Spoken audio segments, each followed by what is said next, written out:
Hello everyone, welcome to the Chartered Trading Standards Institute's podcast series, Bitesize for Business.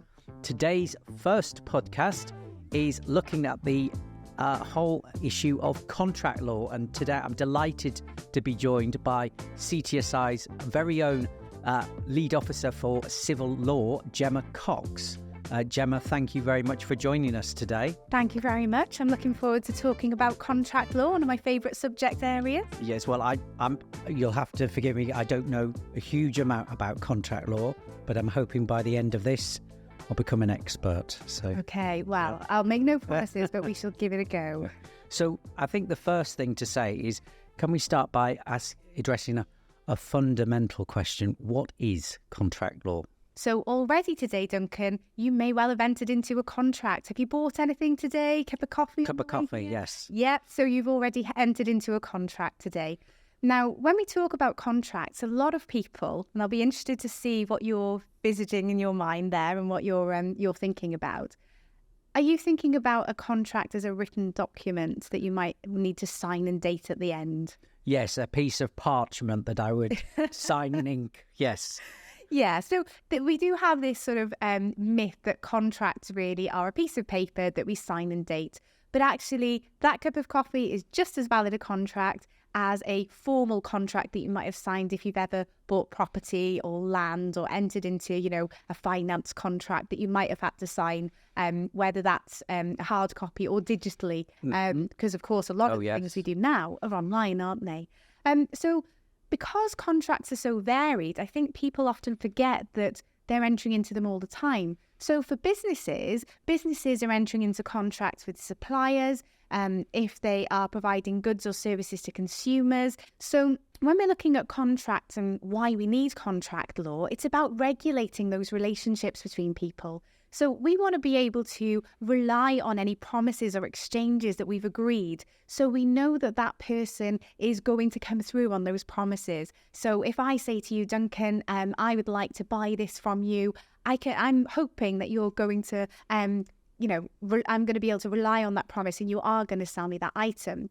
But if something goes wrong, and things do go wrong for a whole host of reasons, contract law then gives us rights and remedies when we have that formation or that creation of a contract. So that's why it's really important for everybody, whether you're a consumer or a business, to have some understanding of contract law. Brilliant. No, thank you, Jemma. Actually, that was my next question you might want to build on, which is, why is it important for businesses to have a good understanding of contract law? One of the things that's important is that they feel empowered to actually try and understand maybe not everything that's in those contracts, but maybe understand the key things, the financial commitment, the time commitment, how good is the deal that they're signing up for.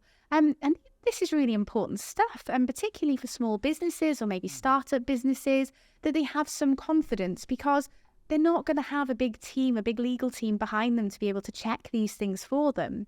So giving them some fundamental knowledge of contract law can really help them to try and make better decisions for their business going forward. The other thing is, if they're entering into contracts with consumers, it's really important that they have an understanding of what they can and can't do in relation to contract law and consumer rights as well. So the guidance that we write on Business Companion is designed to be everyday, easy information for them, so that they can find out what they need to do and what to avoid doing as well. Great. No, thank you for that, Jemma.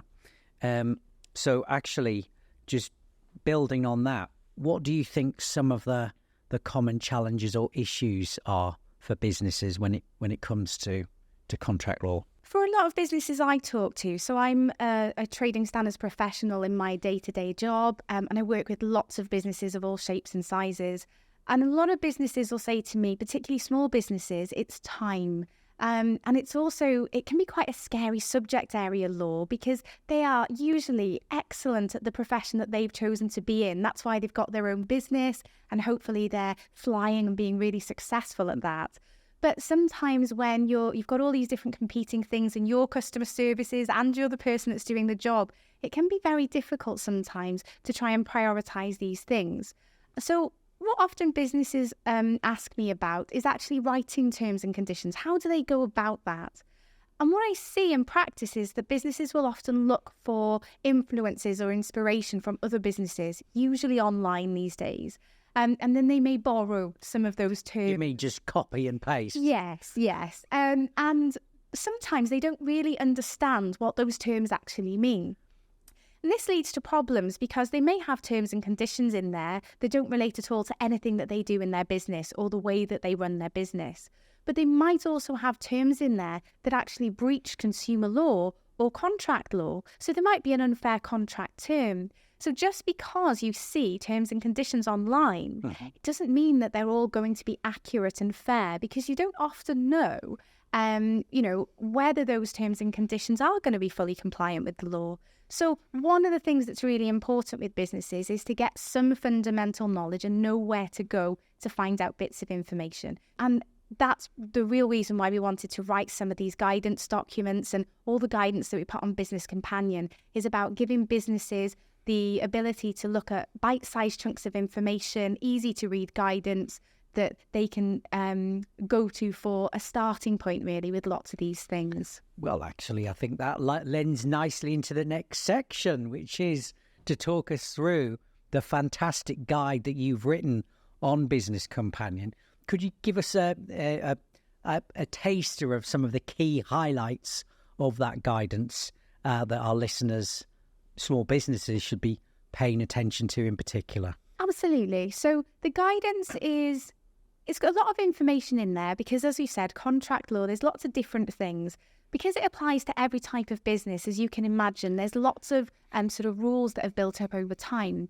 And contract law, unlike other areas of law, there's a lot of case law or judge-made law that relates to contracts. So what we've done in the guide is we've taken the principles and we've tried to simplify things and explain them in everyday language with practical examples. So there's examples of things like when a contract is formed. There is examples of things like quotations and estimates, what the differences are as far as contract law and how they're viewed in law. If you're putting adverts out, for example, is that a contract, or when could that become a contract? All of those sorts of things are in there. There's also information about writing terms and conditions as well. So a starting point for businesses with a checklist of things to think about including and practices to definitely avoid, so things not to include or practices not to do. And then there's a bit of information about what do you do if you've got a contract, but then things go wrong. So either as a business, you've not been able to fulfill that contract, or if you've got a contract maybe with a consumer and they haven't fulfilled their part of the contract. So maybe they haven't paid you for a job. So there's some starting information there just to give you the basic fundamental knowledge about contracts and what rights you may have under a contract and what you need to do really as a business.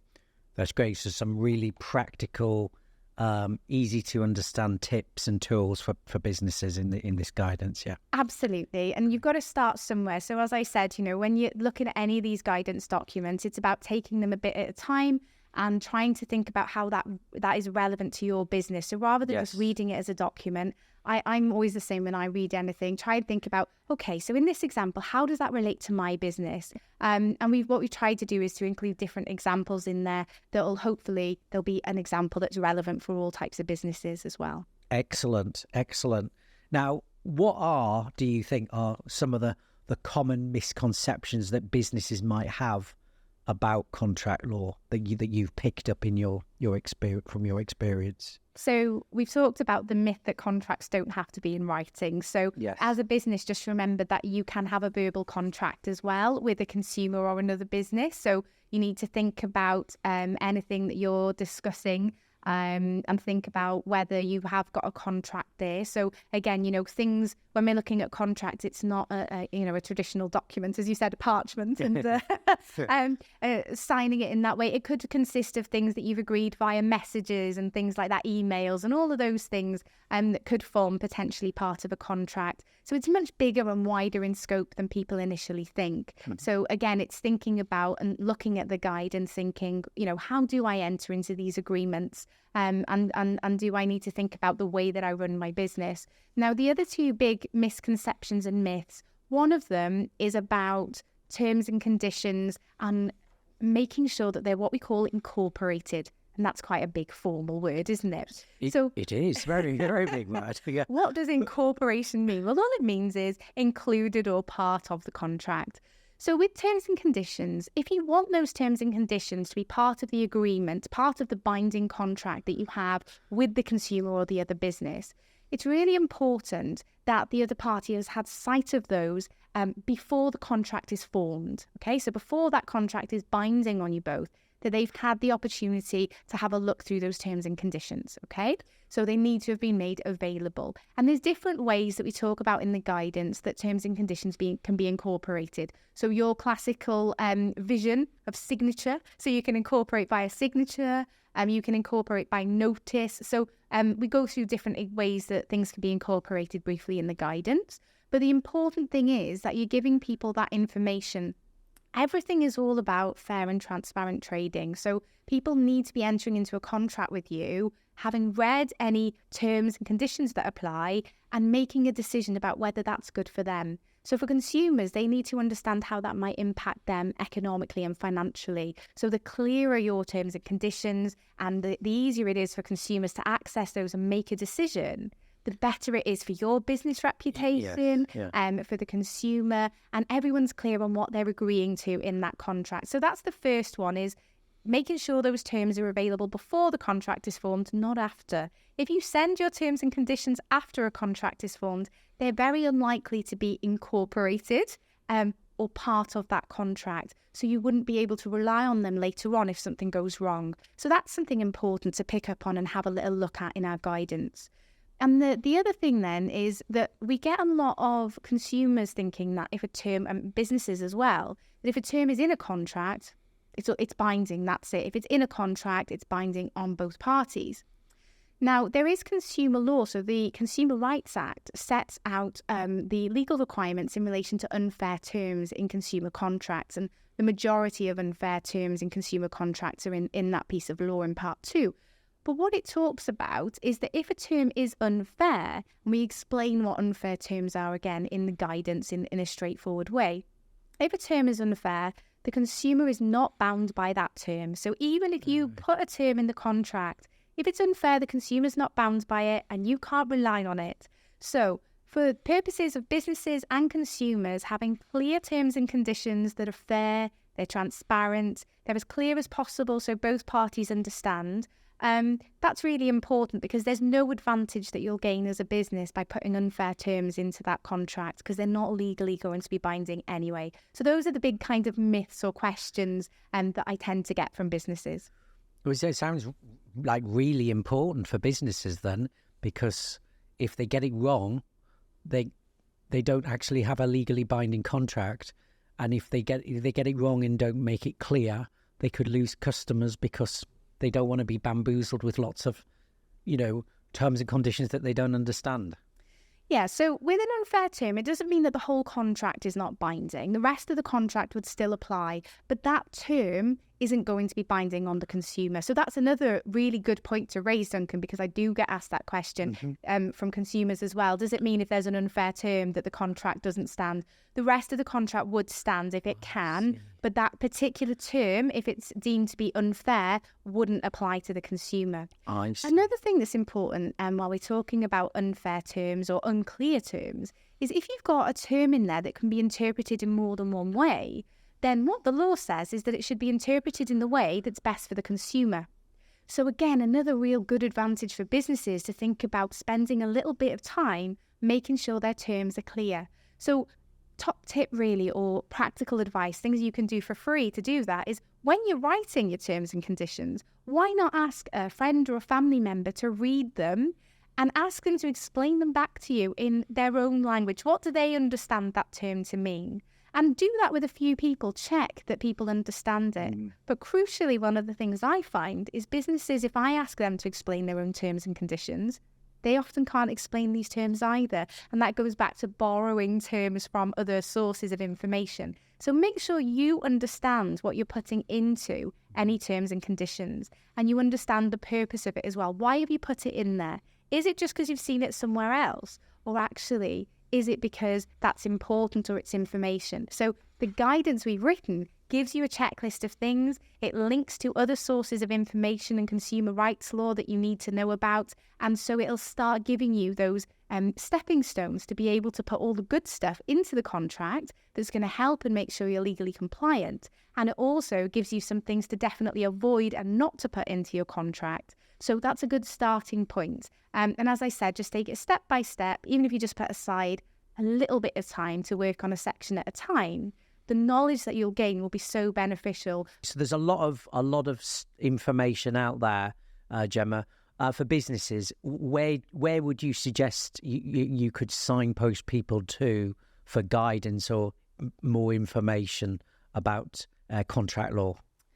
Yeah, so a good starting point is obviously the new guidance that we've written. And the way that it's been designed is it does link into other business companion guidance, but also other free guidance that's available as well. So the Competition and Markets Authority, which trading standards work really closely with, have got some really good guidance on things like the differences between deposits and prepayments and, you know, sort of all of that sort of thing, and a whole host of business guidance that's available as well. So we've built that into the contract basics guidance, where there's links to where you can find that. So it's a good starting point for locating that free information that's out there. So what I would say is that it's really important that if they do need advice and support and maybe legal advice on contracts, if they're entering into any long-term contracts that are going to tie them in, if they're entering into any contracts that might be high risk, financial risk for their business, and their standard terms and conditions that they're going to use with every consumer contract, those might be the ones that they might think about getting some legal advice from their business solicitor, just to make sure that things are right. And then the free advice will help them if they want to make small changes or understanding as things develop, because the law changes, doesn't it? So, you know, as a business, I know it's really extremely hard sometimes, but it's important to keep up to date with changes in your area, including things like contract law. So Business Companion, as well as the contract law guidance, has got guidance on all sorts of areas that impact on businesses. So it's a great place to start because it's written, as I said, in quite a clear and easy way. Trying to read a piece of law, if that's not your area of expertise, even when it is sometimes, it can be challenging. So it's always good to start from a place that you can get the fundamentals and the basics. Other sources of advice that you can go to as well is have a look at what your local trading standard service offers. Lots of trading standard services now will offer business advice services, and that could be trusted trader schemes that will give you other benefits as well. And they could offer things like primary authority. So depending on your business setup, if you're a growing business or you're trading across different areas, you might find those services useful. And some of them will include advice and support on consumer rights and elements of contract as well. And the other thing that can be really useful is memberships of trade associations. So some trade associations will give you advice and guidance on changes in your field and also support with things like contracts as well. So it's worthwhile thinking about all of those options as well for you that can often be cost effective and can bring more benefits other than just the legal advice and support. So hopefully lots of options there, depending on sort of the business size and of course costs, which is important. Brilliant. And maybe a good starting point is the Business Companion guidance that you've written, which Absolutely. Is excellent. Very good. Right, moving on. Do you have any case studies or examples of from the world of business and from your experience that highlighting the importance of contract law for business? Yeah, so one of the things that I do, as I said, I work with businesses quite a lot, and we do some education or training for businesses. And one of the things that is always most surprising for businesses that I talk to, particularly small businesses, maybe ones that are in the home improvement sector and are, starting out, is thinking about the information that they need to include in a contract.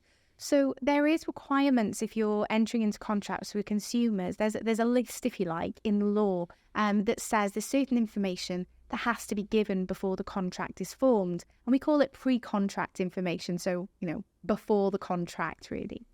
And part of that is cancellation rights for certain types of contracts.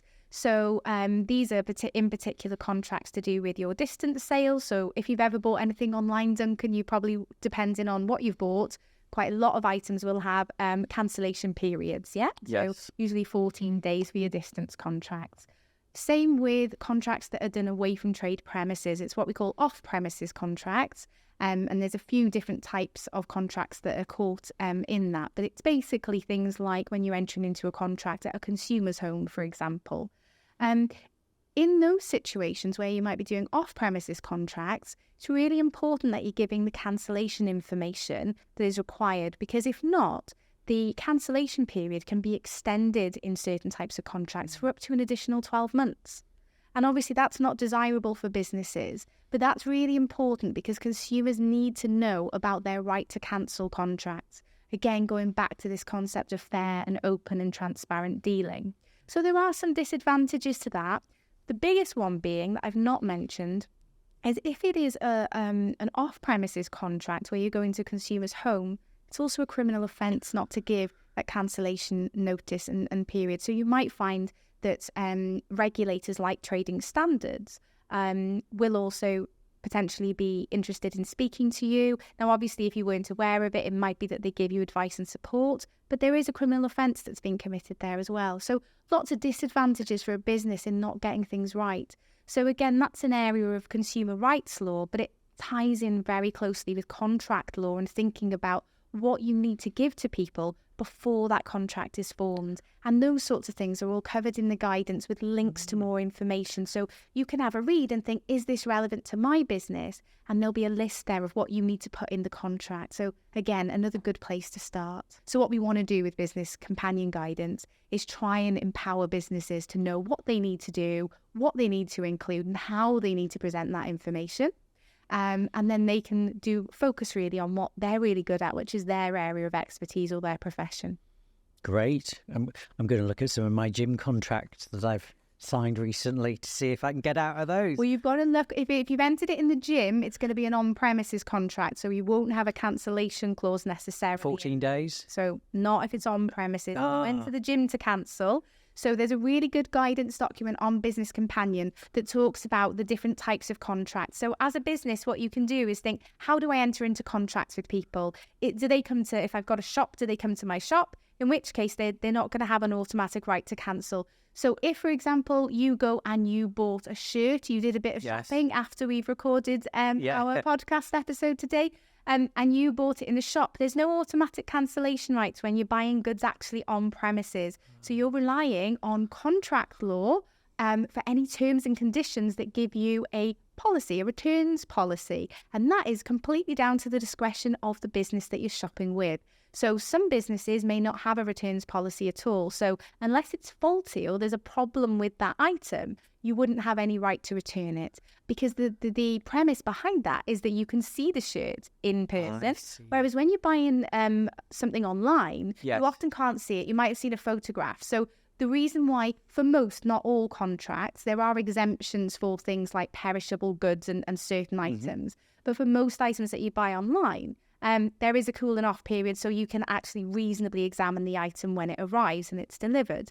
And with contracts that are carried out away from trade premises, the reason why there's a cancellation, as I'm sure you can understand, is if someone's in your home, you can't leave if you feel uncomfortable or you don't really want to enter into the contract. So sometimes if it's on your doorstep, for example, you may feel more pressured or make a different decision than you would if you were in a business premises where you could just walk out if you were uncomfortable with that situation. So the reason why some contracts have cancellation rights and some don't is really about the situation that you're entering into. That's really interesting. That's really interesting. Is that like a cooling off period for the yes, sometimes people do refer to it as that, yes. So again, there's other guidance that we've got on Business Companion that will talk you through. We've even got a flow chart on there that will talk you through what type of contracts do you enter into and what is it likely to be, on premises, off premises, or distance contracts. So businesses can have a look at that guidance,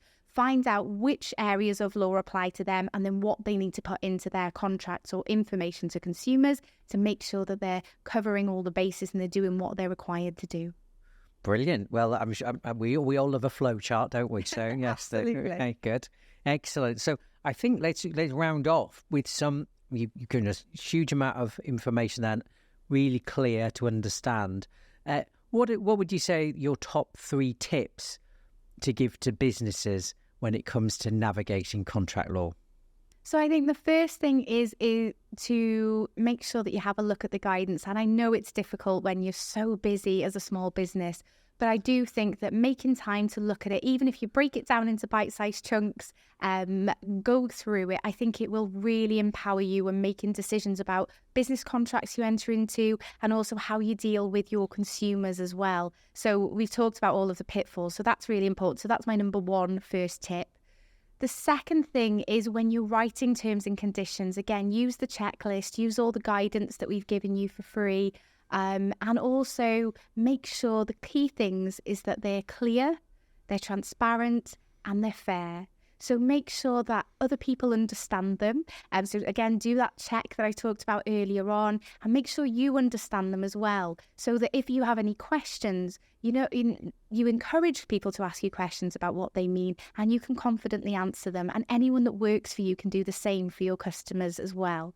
And then the last one is making sure that you have got knowledge of consumer law that applies to you. And again, that's why we write this guidance at the Chartered Trading Standards Institute, so that we can help you to understand what your obligations are as a business, and also what you need to do. So what information do you need to put in there and what should you not be doing? So again, hopefully the guidance gives you a good starting point. So those are the top 3 tips really, is making sure that you do have a look, making sure that they're clear and transparent, and then finally making sure that you understand the consumer rights law that applies to you. And I think that will then make you feel much better as far as dealing with your customers and contracts. And hopefully you'll find it really, really helpful as a good starting point.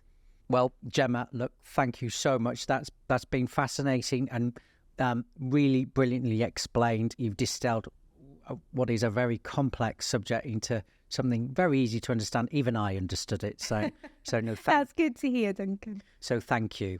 And to our listeners, thank you for tuning in to our first Bitesize for Business podcast. There will be more on their way very soon.